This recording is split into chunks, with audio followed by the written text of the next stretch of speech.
Nerd Academy podcast is released weekly at 12 p.m. Eastern Standard Time, available on our website at www.thenerdacademypodcast.com and wherever you listen to podcasts. You can find the Nerd Academy podcast on Facebook, Twitter, Instagram, and YouTube. You can also help support the show by going to patreon.com/The Nerd Academy podcast, where every donation allows us to bring you more exciting content every week.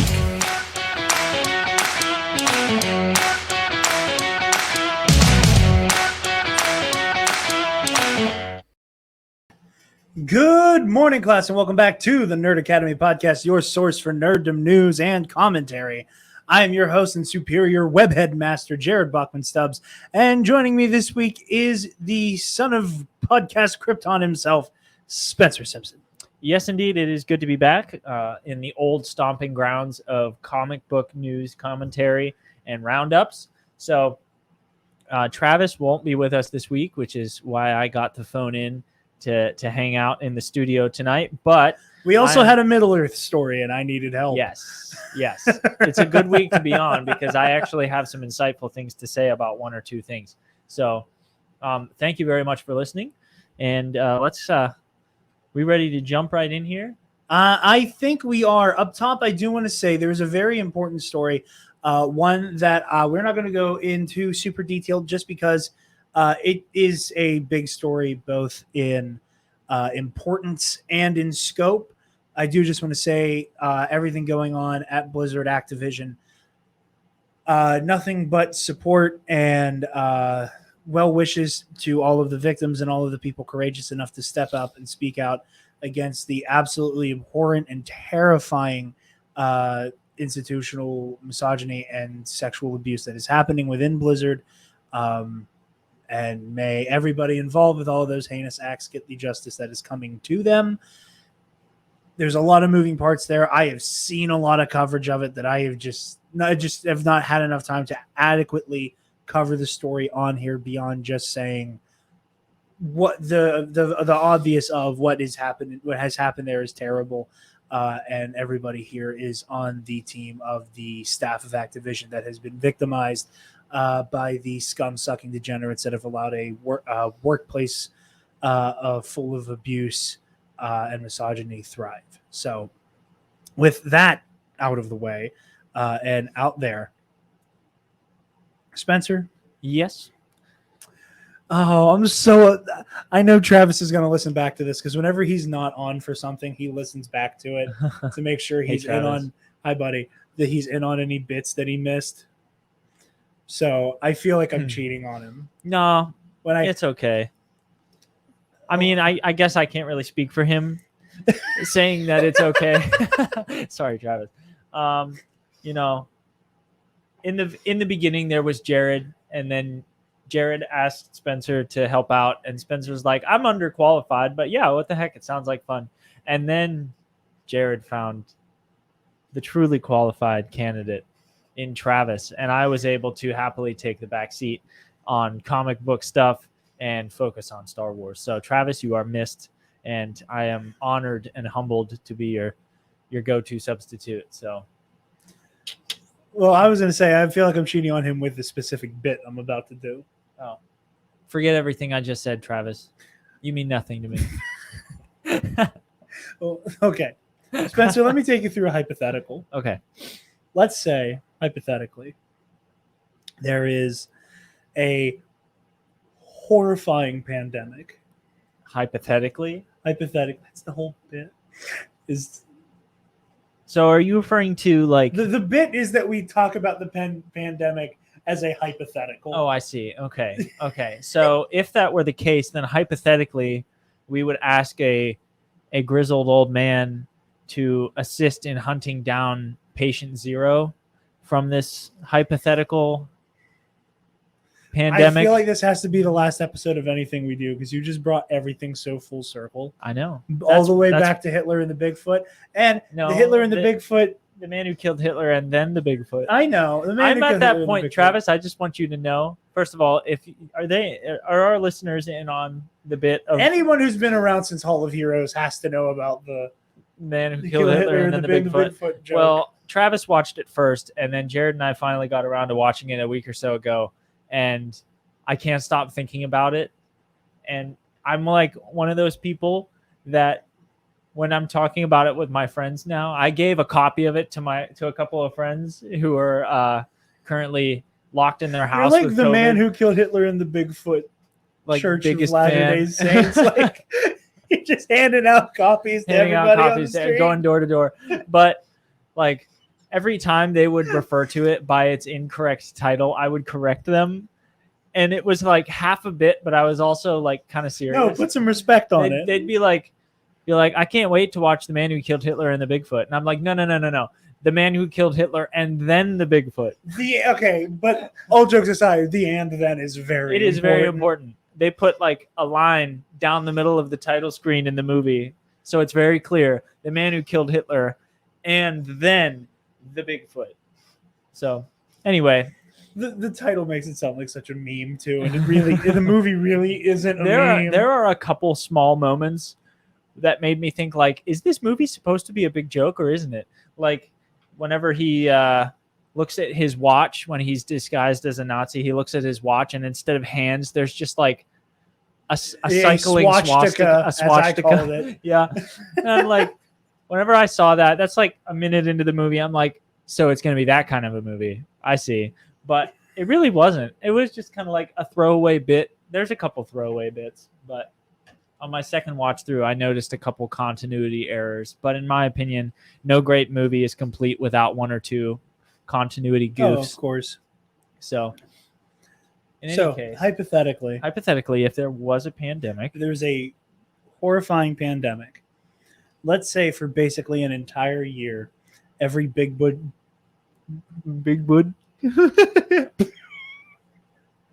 Three sips in slurring speech.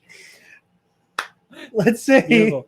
There's every big budget movie just gets delayed into oblivion. Okay. And let's say the next movie in a very, very, very popular comic book movie adaptation franchise finally has a pinned down release date and finally comes out while that company's streaming service is also offering it as a premium movie. Okay, I'm with you so far. Hypothetically, of course. Do you think that the star of said movie could potentially end up getting screwed over and having to file a lawsuit? I think so. I think that this is, of course, hypothetical. Of course. I think it's very possible. You know, some people, some actors and actresses base their financial compensation for the movie on the success of the movie at the box office. And when there's a pandemic about, if we've learned anything from the idea of this pandemic that you just came up with, if we've learned anything from that idea, it's that it can be really devastating to theaters. Travis is listening to this. He just caused a workplace hazard by laughing in the truck. I saw him at Walmart. Yeah, and my dad. And your dad. It was just like the Spider-Man meme, but three of them. He's like, I was just getting some soup, and I saw Travis pushing around a crate or like an entire did you pallet. guys all see each other at the same time? Yeah, that makes it so met up much with better. him at an intersection, and then I saw your dad come in, and I didn't notice until yesterday, but he was like buying all the fruit and stuff. Yeah, for and the sangria. Like, I was just like, why do you have like 10 bags of fruit? I mean, respect, because fruit is delicious, but you wouldn't know that because you can't eat it. But anywho, haven't been able to since I was like 19. In the hypothetical situation where there was a worldwide pandemic, I was really hoping you were going to trump that. In the hypothetical and hypothetical. In the hypothetical situation where that happens, I can see. Sorry, another sidebar. Is this not like one of the most like me things you've ever seen? I have an advertisement, like one of those that is based on your search history. I have an advertisement in my browser for mint condition United States quarters. I have one for Space Jam. The internet knows us better than we know ourselves, honestly. Oh my God, what the hell ad did I get the other day? It was so funny. It was I was just like, okay, leave me alone, please. Like, So anyway, let's be serious now. uh, First article yeah. for the day. This was one of the few that I actually read top to bottom, so I'll do it. Yeah, okay, cool. So this in from CNN. Scarlett Johansson is suing Disney over Black Widow Disney Plus release. Actress Scarlett Johansson filed a lawsuit on Thursday that alleges that Disney broke her contract or breached it by releasing a highly anticipated Black Widow film on its streaming service, Disney Plus. The film was released simultaneously in theaters and on the streaming service, which the lawsuit claims broke an agreement between the star and the company that since her salary is based in large part on the box office haul, Disney would not release it on their streaming platform.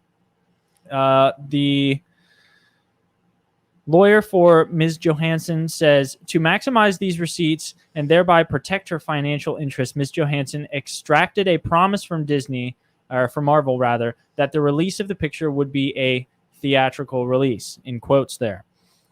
As Ms. Johansson, Disney, Marvel, and most everyone else in Hollywood knows, a theatrical release, again in quotes there, is a release that is exclusive to movie theaters. Disney is well aware of this promise, but nevertheless directed Marvel to violate its pledge and instead release the picture on the Disney Plus streaming service the same day. Disney responded on Thursday saying, quote, there is no merit whatsoever to this filing, and that the suit is, quote, especially sad and distressing in its callous disregard for the horrific and prolonged global effects of the COVID-19 pandemic. What the hell is that? A hypothetical, of course. So yeah. You got me good out of nowhere. I thought you were just going to shake your head at me. I didn't expect you to say anything. So we got some figures here.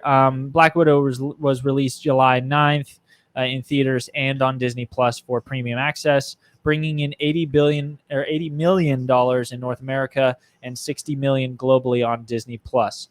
The film's momentum has since slowed down and stands roughly at $118 million worldwide, which is not a huge take for a Marvel film. So another important note here is that as of now, she got her $20 million off the top from ticket sales. And that was what she has gotten like from the agreement. And like, so it's a this and like 20 million and it sounds like. Well, she got 20 million from ticket sales. Like that is the move. That is the money she made as her chunk of the box office.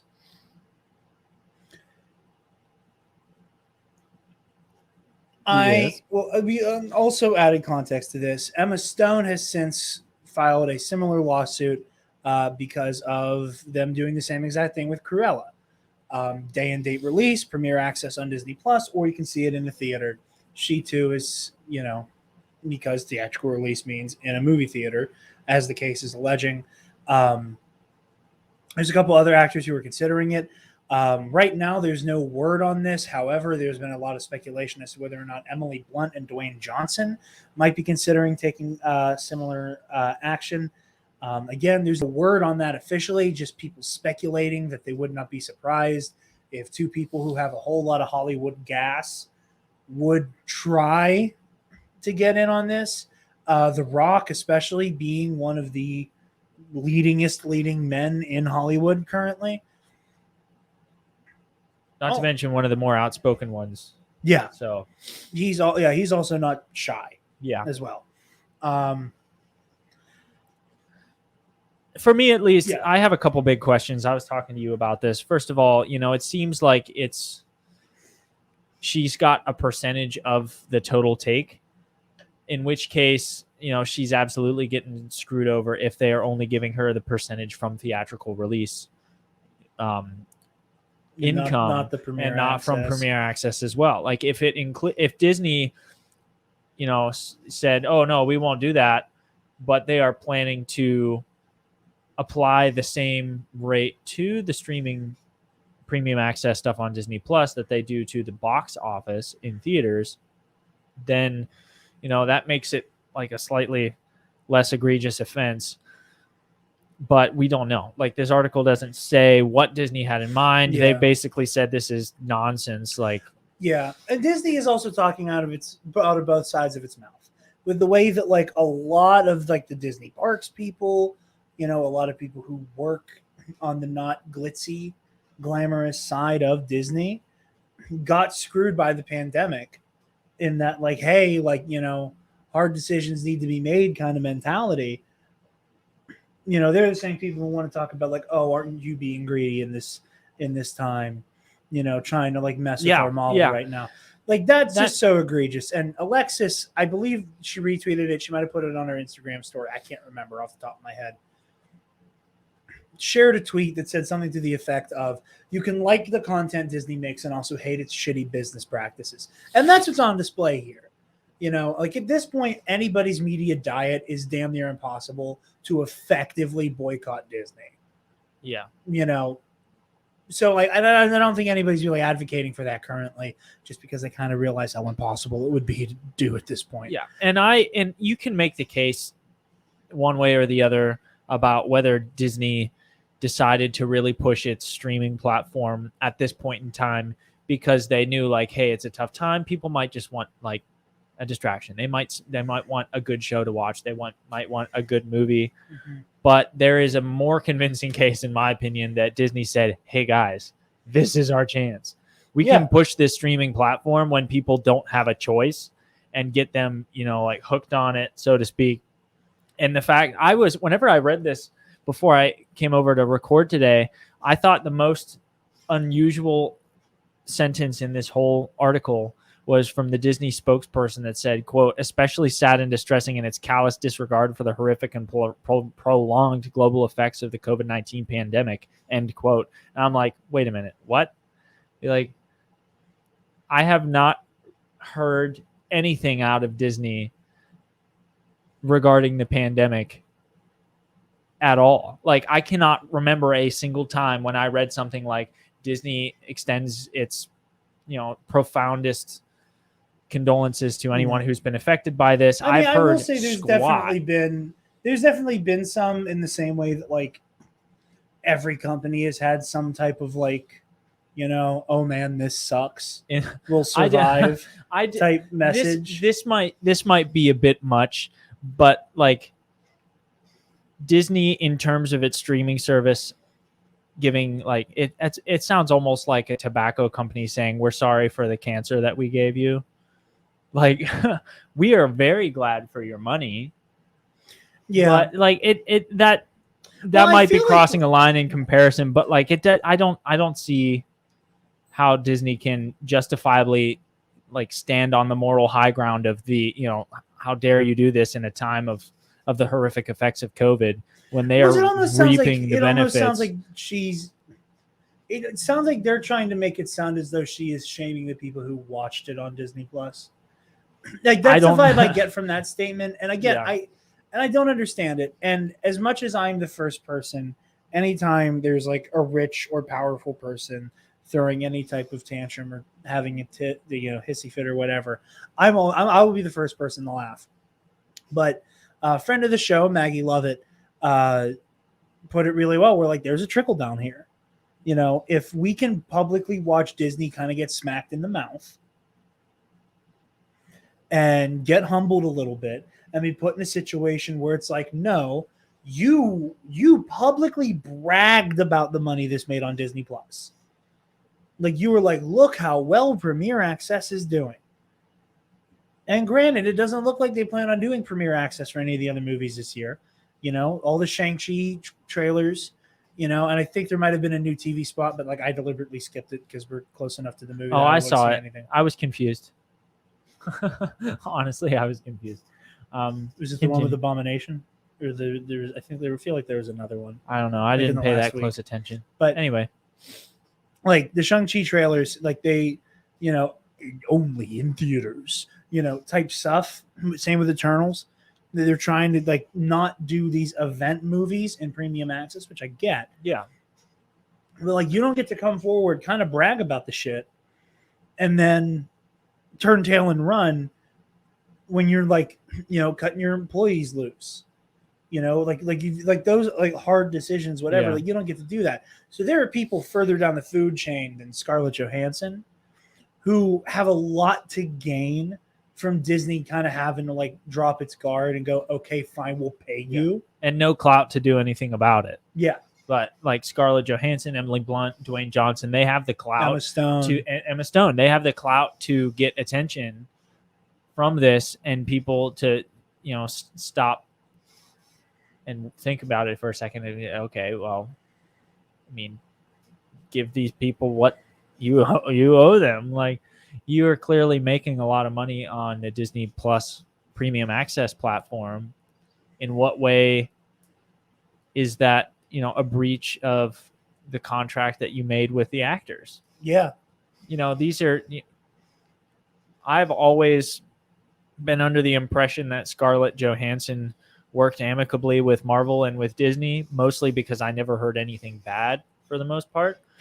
But there's if nothing she's saying speaking necessarily out, she hasn't been. Yeah, just once you mess with the money, that shit changes really quickly.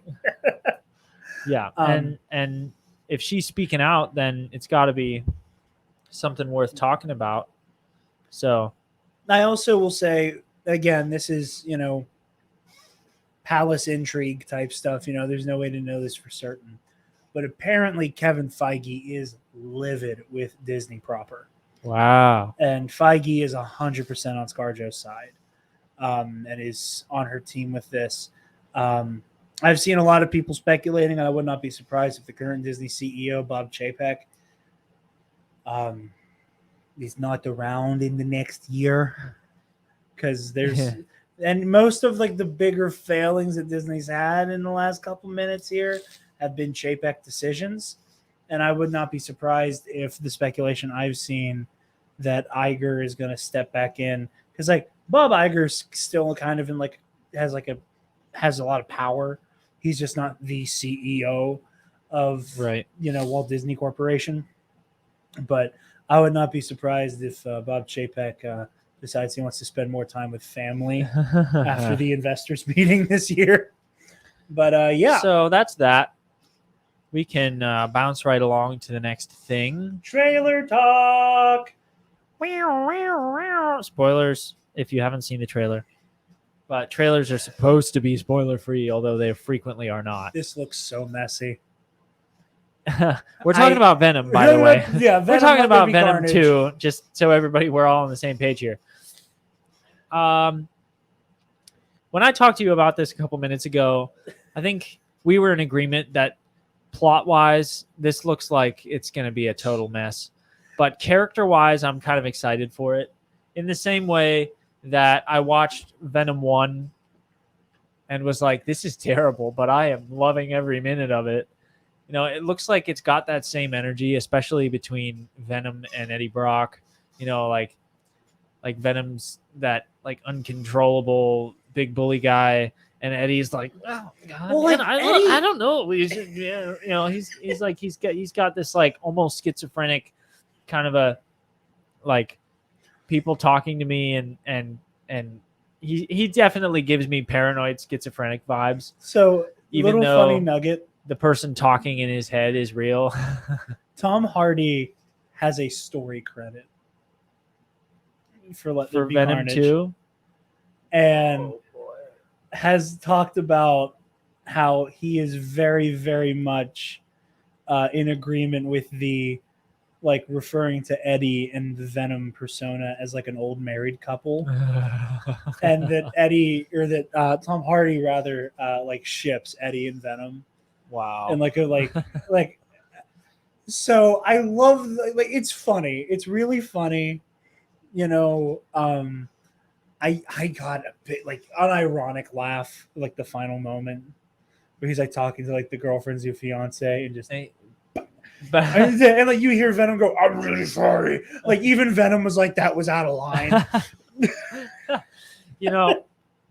I think it's really cute and endearing, but totally unrealistic how Marvel has treated like divorced or broken up couples and the new boyfriend or husband. Like in Ant-Man, it's totally cute the way that like, what the heck's his name? Preston. What's Ant-Man's? What's Scott Lang's wife's second husband? Peyton? Is that it? That's the name of the director. Hold on. Preston. Travis, help me out here.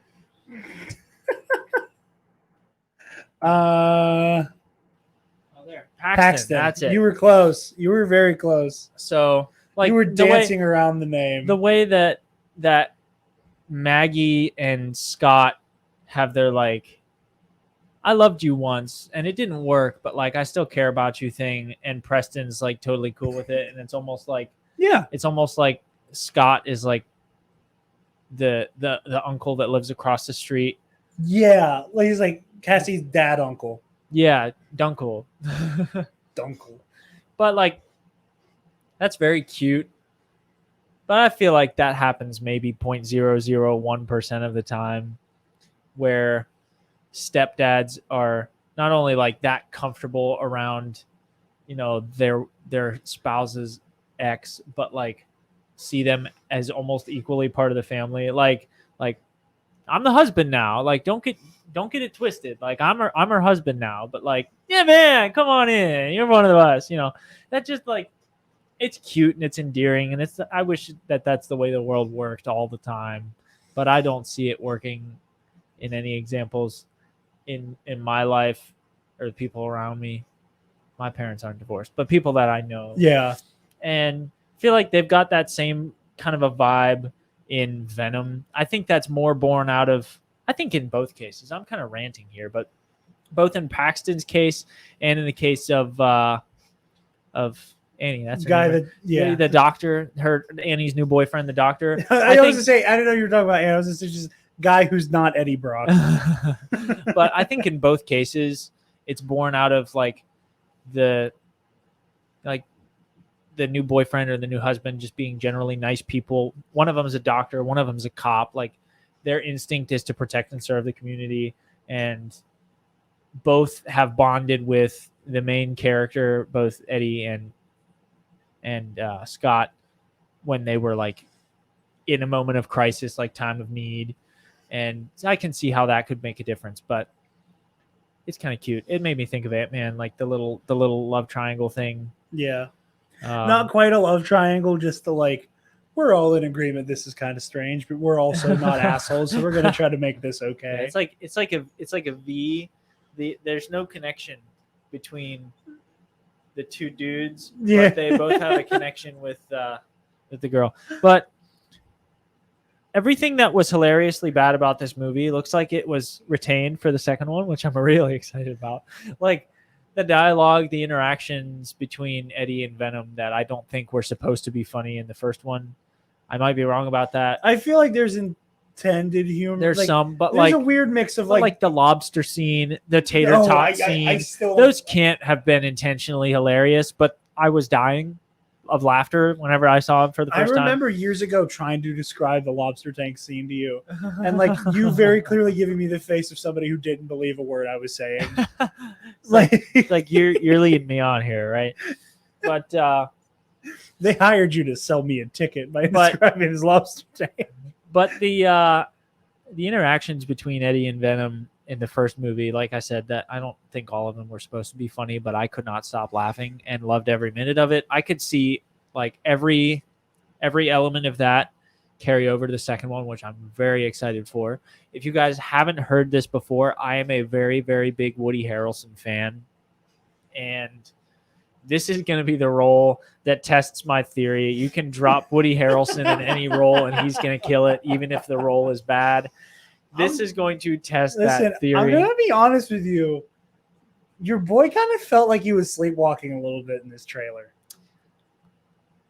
Like there's a scene you like with like the blood thing. Like you talked about that. Yeah, overall I was not super impressed. It's kind of like in Solo, like in the trailer, I didn't see anything that super thrilled me about Woody Harrelson in the trailer, but like he blew me away in the movie.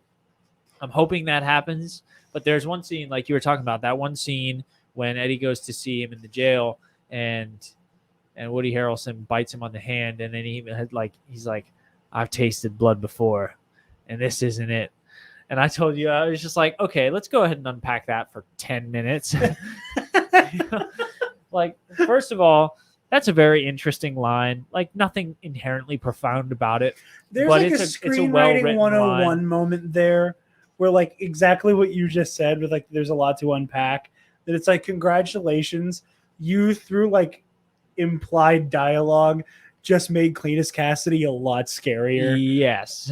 That was, like if you're actively listening to what's being said. like, it's not profound dialogue, but it's good. Like, just that one line. Yeah. I'm like, these writers at least know a little bit about. Yeah. And what you got they're Andy doing. Serkis in the director's chair. Oh so- yeah. Yeah. He's been in Hollywood longer than I've been alive. I trust him with any project and any role. I feel like at worst right now, from what we've seen, I'm coming out of Venom Let There Be Carnage the way that I came out of Space Jam 2. And I'm like, wow, that was bad, but hot damn did I laugh the whole time. And I don't think something can make me smile that much and also necessarily get like a failing grade from me. This shitty piece of art you made me smile a lot. And I don't know how to handle it because I know this wasn't supposed to be funny. You know, again, lobster scene in the first one where it's like it feels like it's played super serious. Yeah, but like, it's so absurd. Also, Eddie's biting the head off of a line. He's like, he literally jumped in a fish tank in the middle of a restaurant. I gotta rewatch Venom now. I've been meaning to it's rewatch Venom. so good. It's so good. But yeah, no, I mean, Carnage looks like the character design for Carnage looks better looks than I was good. expecting. He I will looks say, good. like my expectations were on the floor, and I was looks good. impressed by how he looks. Like you said, I'm excited to see how much Woody Harrelson can do with Cletus Cassidy. I anxiously anticipate the opportunity to see if all of my worst fears come true or if all of my best hopes come true. It can only go one of those two ways. But I know that if I get to see this like with you in the same room, I want to. we're gonna. I feel like because I saw The Rise of Skywalker, like my first time seeing that movie, you were sitting right next to me, and you and I had a very like shared moment. I don't remember what it was in 9, where the like you and I had a like simultaneously like, interesting decision. Like didn't necessarily dislike it, but definitely didn't like completely co-sign on it. It was just like you definitely made a decision with this moment. And like it's like this was not filler space. Like this draws your attention, whether you like it or not. You're like we didn't loudly go, in the movie theater, but like our body language is completely okay. You're doing a thing, aren't you? all right, I gotta ask. Do we have Kleenex anywhere? My nose is doing that thing, like when we you did turn at the one faucet point. on high, and then you just like you don't know. If where you want to put like it. run inside and grab like a tissue or I something, might do it. I'll vamp for Yeah, you. you vamp. Maybe start off on the Hawkeye thing. Okay, I'll be back. Okay, I so love you all. Goodbye. he'll be back, and we're going to talk about the big Hawkeye alleged leak and rumor when he comes back. But we got our first look at the Hawkeye Disney Plus show. I'm going to turn on my screen share so you guys can see the story here. Audio listeners, apologies that you can't see what we're talking about, but we got first look here of Kate Bishop with Clinton Barton, DW exclusive, and a confirmed release date. Oh, wow, he is back a lot sooner than expected. I just sprung for the paper towels. Nice. Your mom was not excited about leaving the ranch out on the table. I think she thought I was you because when she came in, she said that and nobody else was around. And I was just like, I don't think that was intended for me, so I'm just gonna go. I was the first person to leave the table and not the only person using ranch, so I didn't take it with me. But you could do it closer to the microphone. Sorry. Very sorry. My nose usually runs like crazy this time of year when I first wake up. So I was like sitting at the dining room table with my cup of coffee, just like snotting into a tissue. And my mom from across the house started laughing. She was just like, it's comical, the noise that you make when you're blowing your nose. So sorry, everybody. How's this? Just not on air at all, I think would be the preferred, but it's okay. It's too late now. What's the point in sending me to go get something to blow my nose with in the middle of the show? I thought you were going to blow your nose before you came back. Bro, I came prepared. I got like 3 more sheets of paper towel here. Yeah? Because this will happen again. Sorry, everybody. Well, enjoy your... Our listenership dropped, and you can blame me. Oh, here we go. Oh, I feel it coming. There's a full-blown sneeze. A full-boned... Okay, I think. How does one fully bone something? Don't even ask. That reminds me, I have a funny story to tell you later. Yeah, I look forward to it. Anyway, I would say it on air, but I don't think that the parties involved in this story would appreciate it being out there. So I'll tell you later. Responsible. But we also have a November. Oh my God. We have a November 24th release date for Hawkeye of this year. So Of this year? Yeah, we're still getting Hawkeye and Ms. Marvel by the end of the year as well. Nice. So, yeah, so we have that. And around the same time, we also have some fun leakage, not quite like what's coming out of Spencer's nose, but the potential recanonization of some Netflix characters. Namely, one Wilson Kingpin Fisk That's a good is, casting. huh? I like that casting. Yeah, Vincent D'Onofrio. Yeah, he's perfect as Kingpin. Is allegedly we are going to be getting Kingpin back. A spoiler subreddit, or Marvel Studios spoilers. He's distracting me. Claims that D'Onofrio will be reprising his role as Wilson Fisk, a.k.a. the Kingpin, a.k.a. holy shit, get out of this man's way. That's from the Mary Sue article we're reading. For the upcoming Hawkeye Disney Plus series, the subreddit sites having information from verified sources that indicate that Daredevil was also supposed to make his MCU re-debut in Hawkeye alongside his alleged role in Spider-Man No Way Home, but scheduling for Hawkeye didn't work out. Kingpin will instead fill that void. This is also in the Mary Sue article. Rachel Leishman, who you guys saw on the Black Widow review we did, reported last week that Murdoch himself, Charlie Cox, had to cancel a convention appearance due to his filming schedule, and the timing lined up perfectly with the reshoots going on for Spider-Man No Way Home. I've heard conflicting things about the direction things are going in with Daredevil being in Spider-Man. There's a reason why I kind of laid back off of that reporting. I don't know which direction that's going in at this point. So I am just not touching it because I've heard too many things from too many people that I trust. I'm not saying that anybody is necessarily deliberately misleading. Just that this kind of spoiler news type stuff is hard to keep track of. But yeah, allegedly, D'Onofrio will be appearing as the Kingpin in Hawkeye. Alrighty. I like that. I do too. And that's all I really have to say about it. Yeah. And and if we don't get Charlie Cox as Daredevil in Spider-Man, we still have worse things. We still have She-Hulk. Yeah. Which is probably like the easiest place to insert Matt Murdock because lawyer. So Spencer, what else you got for me here? I don't know what I got. I'd start with the second. Oh yeah. We'll just go in order. We also have some casting rumors for the upcoming Blue Beetle movie. Cobra Kai star Jolo. Oh, geez, I should have given this to you. Nope.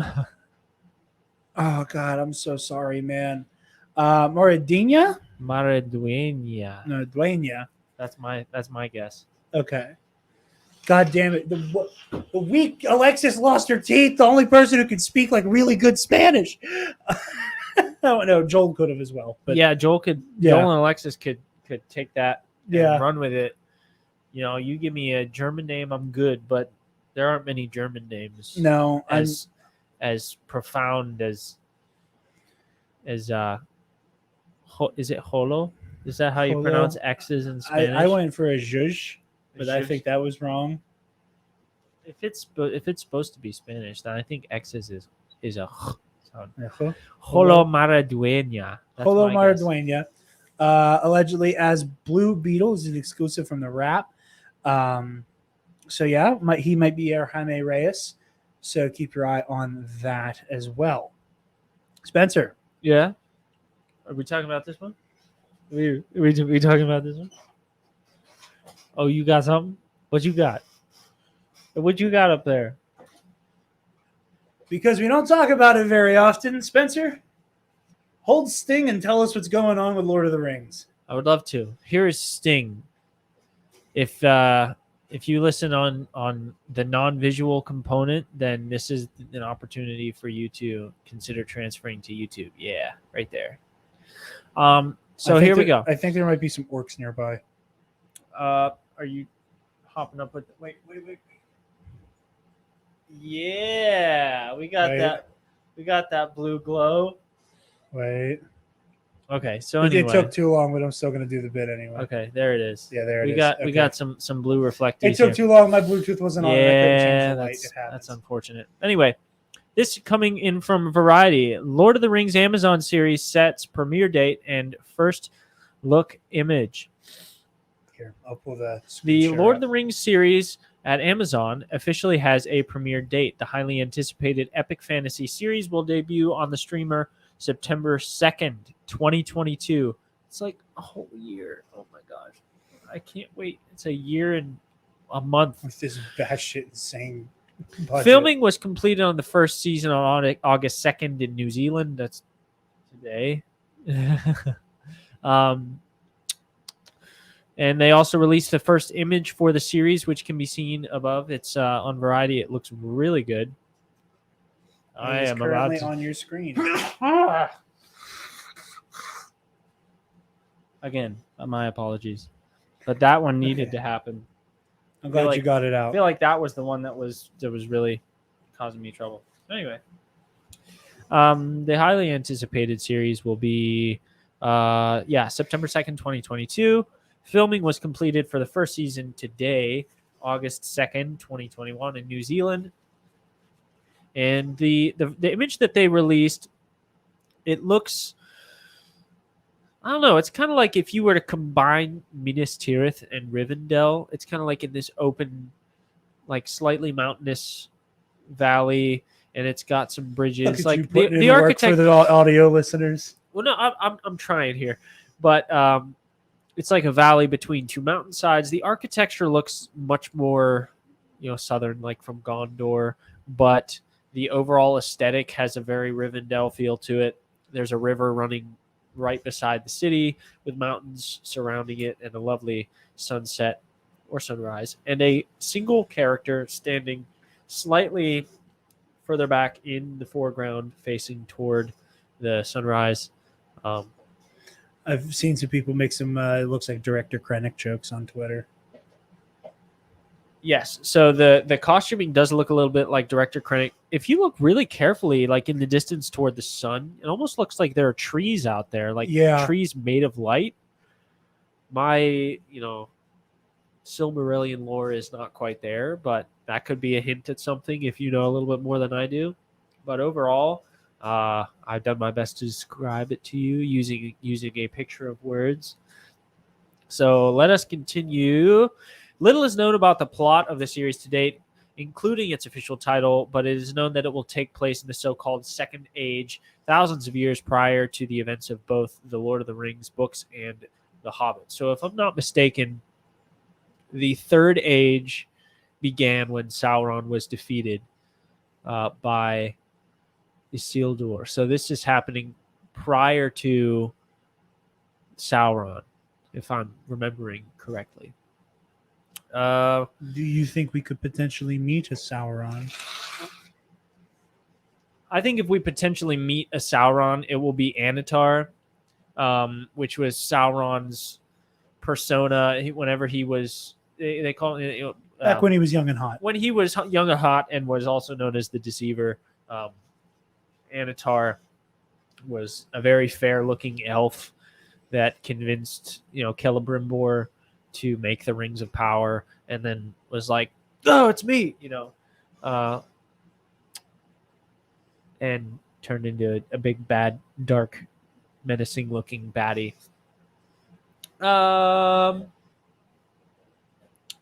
Jennifer Salke, the head of Amazon Studios, said, quote, "I can't express enough how excited we are to take our global audience in on a new epic adventure through Middle-earth. Our talented producers, cast, creative, and productive teams have worked tirelessly in New Zealand to bring this untold and awe-inspiring version to life. I am personally very excited for this. I am very excited for you, and we'll probably watch it as well. All right. Y'all want some entertainment? Yeah. Great. I'm going to read the paragraph for the entire cast list. Here we go. The cast includes Cynthia Addai-Robinson, Robert Arameo, Owen Arthur. I get Owen? Owen Arthur, Maxime Baldry, Nazanin Boniadi, Morford. Is it Morford? Morford Clark, Okay. Ismael Cruz Cordova, Charles Edwards. Hey, I got that one. Tristan Gravel, Sir Lenny Henry, Emma Horvath, Markella Kavanaugh, Joseph Mall, Tyrone Muhafidin, Sophia Namvet, Lloyd Owen, Megan Richards, Dylan Smith, Charlie Vickers, Leon Wadham, Benjamin Walker. They definitely got easier. What? Sheathe this. Put yourself to good use and sheathe this sting.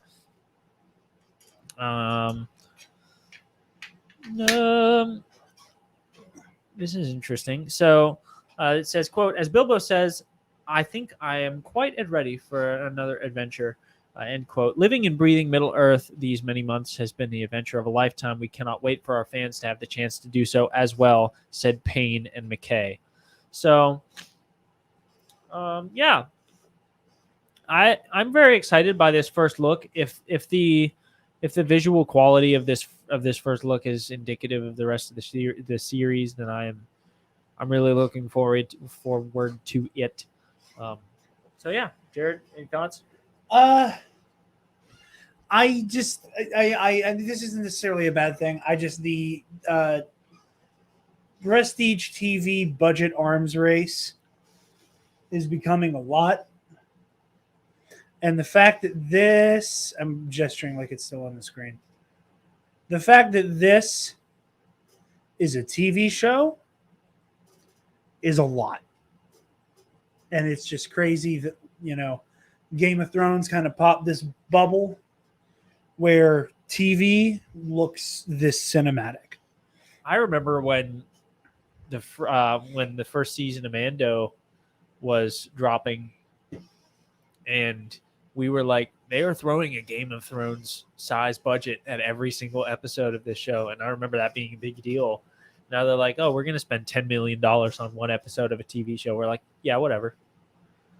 Like, we are at that point where throwing you don't flinch at what it costs to do millions at a single episode of a TV show. It's just like, yeah. I guess if you divide it up, like most movies cost what, like 100 million, 200 million in some cases for the bigger ones. So like a season of a TV show, you're getting anywhere between 6 and 10 hours of content for about the same price as a movie. For the studio. Now you're not going to probably haul in as much on the box office or even overall, but I'm here for it. I'm Spencer Simpson, and I'm here for it. Jared, yes, talk to me. So we have some movement on the Batgirl movie. Leslie Grace has landed the role of Barbara Gordon in the new DC Warner Bros. Film.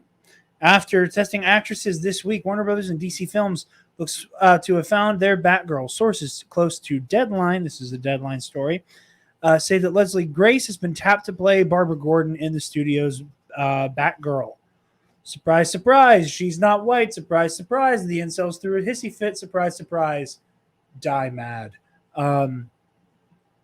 But yeah, HBO, the studio has not commented on it openly yet. However, it does seem as though this is going to be a DC or HBO Max, not DC Universe movie. Related to that, it also seems as though that J.K. Simmons is in talks to return as Jim Gordon. So that's the Batgirl story. Also, I forgot to mention, apparently Vincent D'Onofrio with the Hawkeye story, I forgot to mention this and I just remembered, liked a tweet about the rumor. So he's not even hiding it. So I also forgot to mention that. Well, maybe he's just like, hey, it's a tweet about me. I like it. I'm not big on the Twitter culture. I don't think that a like is that big of a deal. Okay, Jared's giving me the nod. So. I feel like it's kind of a big deal that he did. Speaking of the Fandom Menace dying mad story, this is exclusive from Collider, from Jeff the Insnider Snyder. Michael B. Jordan is developing his own Val-Zod project for HBO Max. I'll read directly from the article here. Sources say that Outlier Society has hired a writer who is currently working on the script, though we are unable to ascertain their identity. Though it was initially unclear whether the Val-Zod project would be a movie or a limited series, sources have since reached out to clarify that as of right now, it is in fact being written as a limited series that Michael B. Jordan will produce and possibly even star in, though he is yet to officially commit on the latter front. As previously reported, J.J. Abrams and his company Bad Robot are set to produce a Black Superman movie for Warner Brothers that is expected to follow Kal-El/Clark Kent, the version of that character. Though Clark Kent is traditionally depicted as white in the DC comics, the character is, they're aiming for it to be played by a black actor in the Bad Robot movie, which will likely be a black filmmaker at the helm. Abrams to produce, and Ta-Nehisi Coates is writing the screenplay. Well, Jordan did work with Warner Brothers on developing a Black Superman movie. At one point, he recently shot down rumors that he would be starring in the Abrams film, saying, "I'm flattered that people have me in that conversation. It's definitely a compliment. I'm just watching on this one." The question is, why? The recent editorial penned by Jamie Bordonix of Black Girl Nerds provides some context and prompted Collider to do some digging.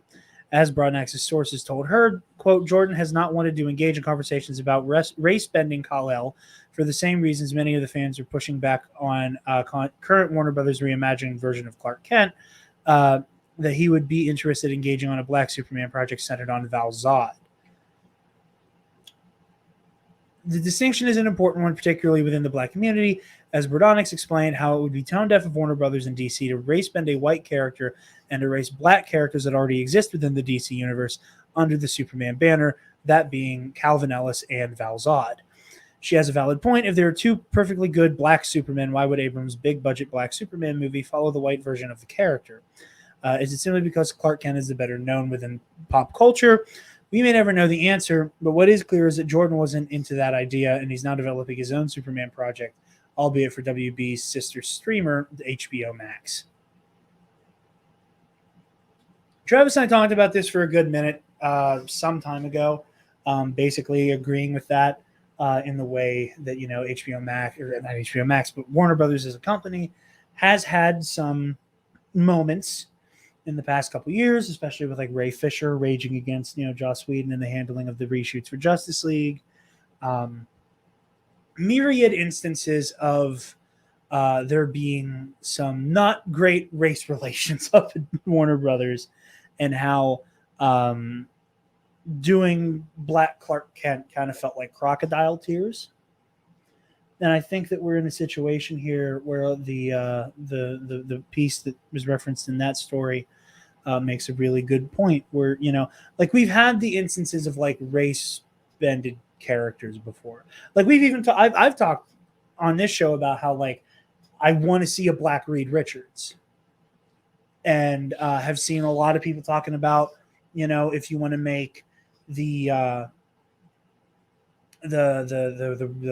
civil rights backdrop to Charles Xavier and Eric Lensher feel more modern, that you move away from World War II and set it during the civil rights movement, and that it's just because like for practical reasons it becomes harder and harder to do the X-Men in the modern day, with the onus being that Magneto is a Holocaust survivor. Yeah. And that, maybe changing up his character in some ways, whatever. I think there's a really good point here made that you can change, and I think you can, and it's valid to change the race of certain heroes when it doesn't matter. Yeah. Or when the casting makes the most sense. Yeah. Like, there are very few characters, if any, that in my heart I think should go to a certain race or another. I think Black Panther should stay with the African American actor community, but like there are very few else. And something that I mentioned that I remember specifically, when it's a part of their character, when it's an integral part of their character, absolutely. And I remember when we were talking about the casting for the Batman. What's the fellow's name that was cast as Commissioner Gordon? I was literally about to interrupt you and then say his name, and then forgot it. He's going to be in What If as well.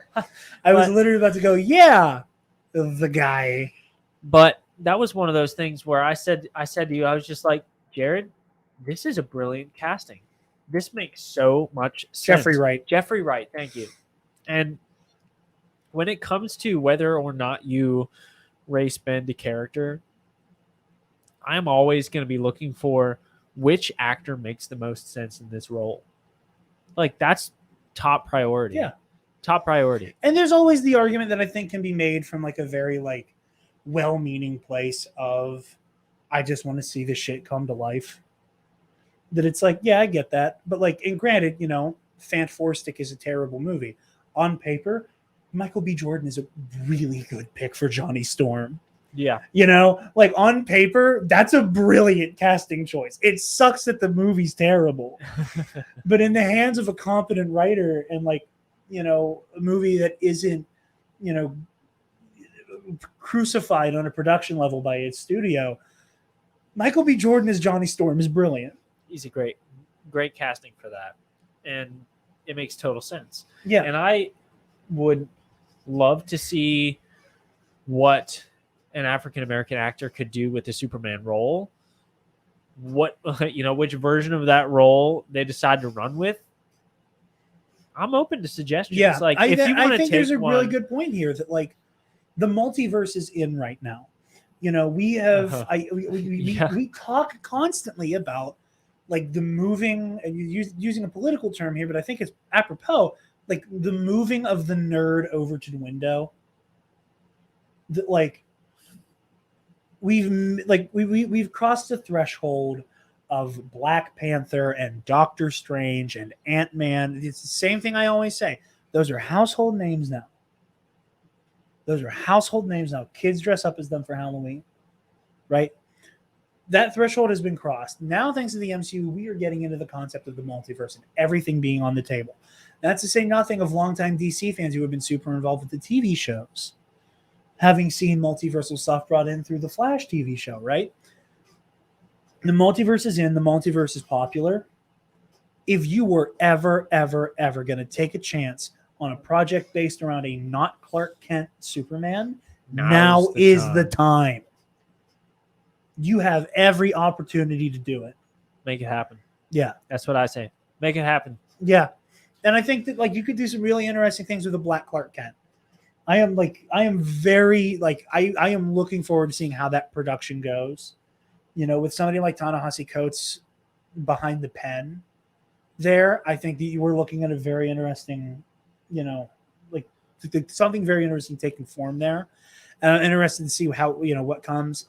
Obviously, two white dudes. So like, there's conversation here that we're both just the elements of it that we're never going to think of because it's, lived experience and stuff like that. Yeah. So like, put that caveat in anything we're saying at the moment, but make it happen. I really, I make it happen. And being very honest, if you put a gun to my head and it was like, you can only like bring one of these projects to fruition, if I'm being honest, I'm picking Michael B. Jordan as Val-Zod. Yeah. That like if I have to pick between one of these, like that is just like those are just one of those on paper when I never thought that would even be on the table. Yeah. Like it's funny, like you should mention that. And you brought it up yourself, like the fact that Black Panther and Doctor Strange are Halloween costumes. That's the first thing I thought of is the conversation you and I have had over and over and over again. Like, did you ever think we would live in a world? So weird. Like, but when you think about it for more than 30 seconds. When you said the sentence, the multiverse is in right now, I was like, Jared, do you realize how far we've come as an American pop culture to get to the point where you can say the sentence, the multiverse is in right now? At the end of the 90s, it was a throwaway joke, the idea of Wolverine wearing a yellow spandex costume. And now there's no way in hell we don't get that costume whenever we get the MCU X-Men. I love it. But, like, if I am Michael B. Jordan on a production level, like you have a big opportunity here, and you could make a really cool movie. Like you could make a very cool movie. Limited series, or limited. It is a limited series. That's right. You can make it like that would be so cool. And again, that's one of those things of like, again, how the multiverse is in, and just how hilarious a sentence that is. But like, the limited series is in too. Right now, yeah. And I there's something to be said. Like I love going to see a movie. Like it's my favorite thing on the planet. We talked about it on the Black Widow review. I got misty eyed, just a dun dun dun dun dun dun dun. Like it was like, oh shit! Like I'm doing like this kind of shit in the movie theater again. Thank God. Yeah. Like I love going to see this kind of stuff in the movie theater. You can do a lot more with the limited series. You have more time. You really can. And I'm a big believer in, like, this was even before the limited series was in. If you have a story that takes this long, don't tell it this long or this long. For those of you who don't, visual, like craft the length and the format of your story to how long the story is. Like The Hobbit was one book and it was smaller than all the other Lord of the Rings books, but it has 3 movies. It has as many movies as the entire Lord of the Rings series. Did that need to happen? No. Am I glad it happened? Kinda. But like you have to craft, like Joel's ears just started burning. You have to craft your platform around the story. And if your story is the size of 2 movies, make it a limited series. If it is the size of 10 hour-long episodes, make it a whole season. And I think that with a debut idea like this coming to screen, I almost think you are going to need more screen time than just a feature movie, with the setup, with developing the characters, with getting them into an actual conflict, the resolution. I think you're going to need longer. Can you do it in a movie? Yes, but you'd be missing something. If you do this in like a 4 or 5 episode limited series, hour long each, beautiful, perfect. You can have all the time. You have a little bit extra time to do some development, to do some character setup, to really make the viewers feel something, connect with them, connect with the conflict, empathize. That is what you sometimes miss in a feature film for a new character. There are some writers that can nail it. There are some that can, and I'm sure that what's her name? The writer, what's her name? I can't remember. Which one? There's a lot of writers. Well, I know for the Michael B. Jordan project. Oh, we don't know for the Michael B. Jordan project Oh, yet. I thought we just said. No, there was a writer who was covering it, and then Oh, that's right. Ta-Nehisi Coates is doing the J.J. Abrams That's one. right, that's right. But he's with the Abrams, whatever's happening I think with that. with good writing, you can get it done in any length of time. But if you have a limited series, use it. You can get so much more accomplished in here and in here, as in the head and the heart. Like, you can get so much more accomplished for your audience with a limited series than with a feature film. And especially for a new character, for a new character. New to the masses, yeah. Yeah. Take the opportunity with a limited series. That's what I say. Okay. I'm inclined to agree with you. With that, Spencer, we've reached our final story for the day. The final story. A story that, hold on to your butts, guys. I think I'm going to go like, you know what?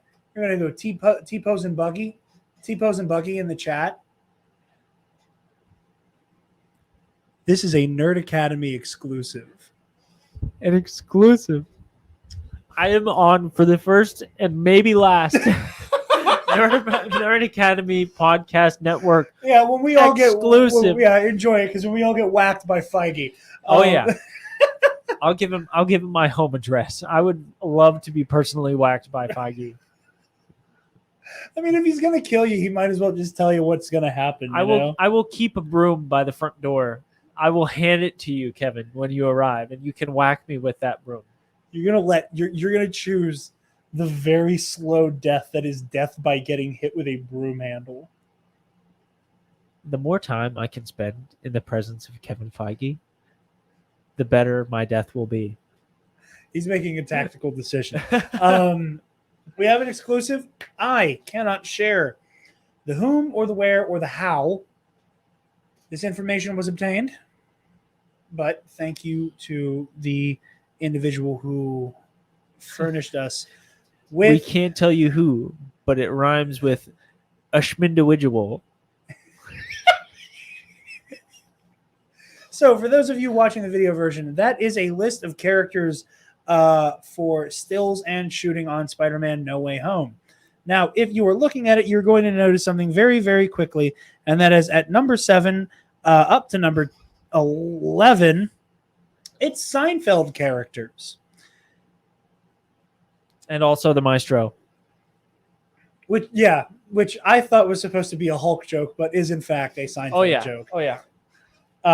So it reads Peter Parker / Spider-Man, MJ, May, Happy, Doctor Strange proxy actor, so just be a body double, Ned, Elaine, George, Kramer, Newman proxy actor, Jerry proxy actor, Wong, Flash, Betty, J. Jonah Jameson, Steinbrenner proxy actor, Uncle Leo human form, the Maestro, Principal Marita, Mr. Harrington, Coach Wilson, DC Agent Cleary, MIT Vice Chair, Apprentice 1, Apprentice 2, Bystander 1, Bystander 2, Bystander 3, Husband in Car 1, Wife in Car 1, Kid in Car 1, Kid 2 in Car 1, Person Car 2, Person Car 3, Woman in Car 4, Man in Car 4, Powerline Worker, Clerk, Robber, Robbery Bystanders 1 through 4, Agent Number 1, Mean Boss, Older Waitress, School Security Guard, Mysterio Fanatic, Kid May Saves, News Reporter, in parentheses, Stark Raid. Now, one thing I want to call attention to. May save somebody. Major spoiler for this movie. There will be a kid that May saves. Congratulations, kid. You were saved by the hot Aunt May. We got Jerry. We got Jerry. We got Elaine. We have Elaine. We have George. We have George, baby. We have Kramer. The one and only Kramer. We have Newman. And we have the Maestro. Now I will I did not realize there was it. I love how we were on two very different wavelengths. We looked at that cast list, and you were like, "They have five Seinfeld characters on this cast list." I'm like, "No, they don't. They have 6." And you were like, "Well, who's number 6?" I was like, "Obviously, the Maestro." And you were like, "That was a Spider-Man reference." And I'm like, "Well, it's also a because Seinfeld part of reference." me is like, okay, it's multiversal. Are we going to see like the evil version of the Hulk? was where my brain went. But no, like yours makes more sense with the context. So that's It's odd though that 6. it's odd that they like of all of the minor characters in Seinfeld to choose the maestro seems like we're either dealing with somebody who really likes Seinfeld and really likes the episodes with the maestro in it, or you are correct. Because I doubt if you just Googled Seinfeld characters, like if whoever was making this like this phony list just Googled Seinfeld characters, the maestro would not be at the top. You would not. No, you would not. You're get, scrolling for at You would least not a get page. Jerry, Elaine, George, Kramer, Newman, and then The immediately maestro. after the maestro. You would not get that. So I think so we have six Seinfeld characters. Yes. Spencer, what else having to do with Spider-Man conveniently revolves around the number 6? Why, Jared? Obviously, the Infinity Stones. God damn it. The Sinister Six, of course. So that's been some of the rumors that we've been seeing circle around, is that in tandem with our multiversal Spider-Man team, we are also getting a multiversal Sinister Six made up of the Green Goblin, Dr. Octopus, Electro, Sandman, Vulture, and the Kraven. Lizard. Oh no, I thought it was Craven. I wish it I were need Kraven. to touch up on my Sinister Six here. But I mean, Craven's been on versions of the Sinister Six. So here is a golden question here. Only 2 of the Seinfeld characters have stunt doubles. I think it's more to do with actor availability. You think so? Actor availability and the fact that like a lot of those members are going to probably end up being CGI. Yeah, that's a good point. You know, like because like when I was telling you when I was like explaining to listen, I saw like the Doctor Strange body double that like Cumberbatch had a body double for most of Infinity War. Like anytime you see Strange from the back or even the side, assume that's not actually Cumberbatch. So I think that we're looking at a situation that I think there's stunt double stuff there. I think it also might have to have like just somebody who's like on the other side Gotcha. of the scene. If I were to guess who those stunt doubles were,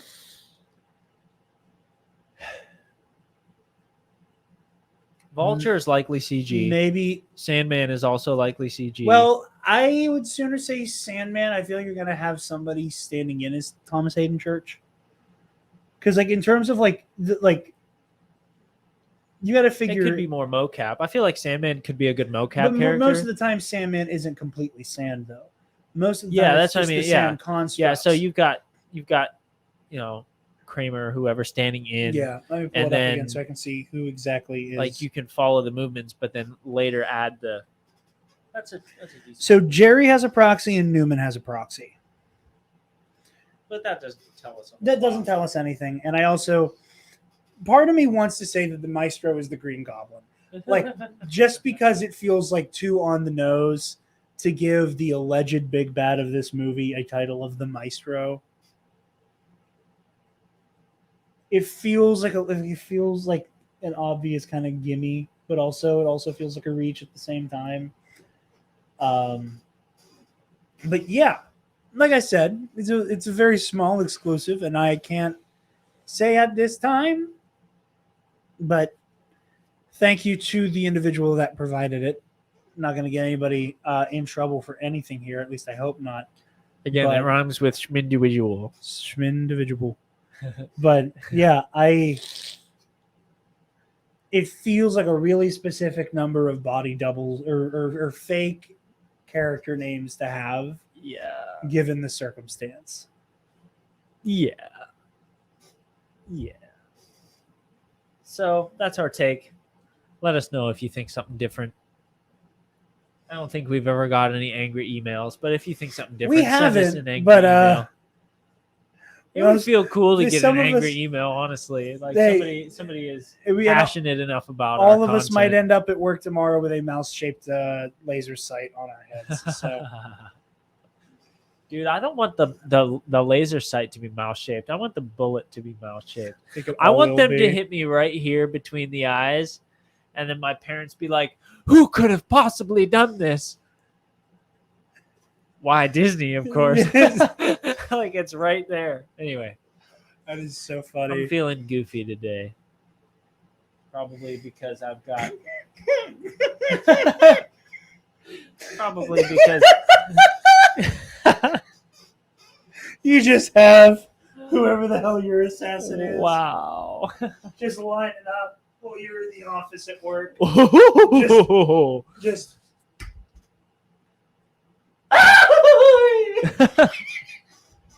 Gorsh. Gorsh. I'll fucking do it again. Spencer, where can the lovely people find you? You can find me at the closest place that sells Kleenex. Yeah. Probably indefinitely. No, I'm just kidding. I'm going to bed after this. That's where you can find me. At Spenceman And Kevin Feige will make sure you don't wake up. I mean, Kevin, just let me look at you before I go. Let me take you gently by the cheek and say, "Thank you, Kevin." And then he can kill me. Okay. So, Kevin Feige can find me on Instagram at SpenceMan Cosplay. And he can also find me on Twitter at SpenceMan49. Jarod, Yes. let's hear it. Kevin Feige can find me on Twitter and Instagram at DarkJedi2552. And he can take down the Nerd Academy podcast on Facebook, Twitter, Instagram, YouTube. Wait a minute. Don't take us down. Maybe give us a large amount of money. Or exclude more exclusive content that we can report on, since this is our first and hopefully not only one that Kevin, we will have. We will happily do some guerrilla marketing for you. We already do. I don't think I've ever given one of your movies a bad score since I've been doing this. Where's my paycheck? But you guys can find the Nerd Academy podcast on Facebook, Twitter, Instagram, YouTube, and on our website, www.thenerdacademypodcast.com, where, if you're feeling generous, you can donate to our Patreon page. Speaking of our patrons, thank you to our $10 alumnus, Case and Brion, the Waffle Wizard, Delta 9, Zach Canals, Michael Armburst, and the new name for the new month. Oh, okay. Wait, I want to make sure I have it right. Because they have a very funny intentional misspelling in it. Interesting. This person's playing 8D chess with me, and I can't tell if I'm like happy I think I found in my match, or if I'm getting annoyed with it a little bit because I need to know who the hell it is. I'm not annoyed with your antics. I just need to know who. One moment while this loads, so I get the so I get the proper, so that I get the incorrect spelling. Oh no. You just figured it out. Oh no. Jarod, spelled Jerrod, the Light Sith. You know, on the one hand, they got the one thing that everybody gets wrong about your name correct, but everything else wrong. It's brilliant. It's a brilliant stroke of like. That's what I'm saying. This is my Moriarty. The thing that annoys you most, I have perfected, but everything else I have dismantled. That's incredible. Jarod the Light Sith, as opposed to the Dark Jedi. Okay. Well played, G-Rod. The Light Sith, well played. And it occurred to me, this is most likely based off of a joke that was made on last week's Nerd Academy when I was talking about this like chaotic ball of joy. And like I said, my favorite patron, because I was talking about like this is the extent to which they want to troll us. So to troll them, I leaned completely into the troll completely earnestly, and I'm now enjoying the rickroll. To which they confirmed he got that ironed out. I think heard Mitch make a joke and go, "What obviously has to be a variant of you."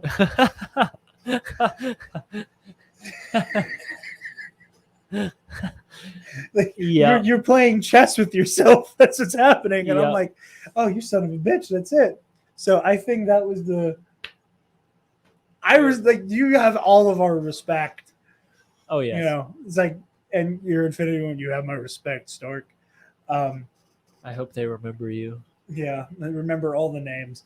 But yeah, thank you to all those people.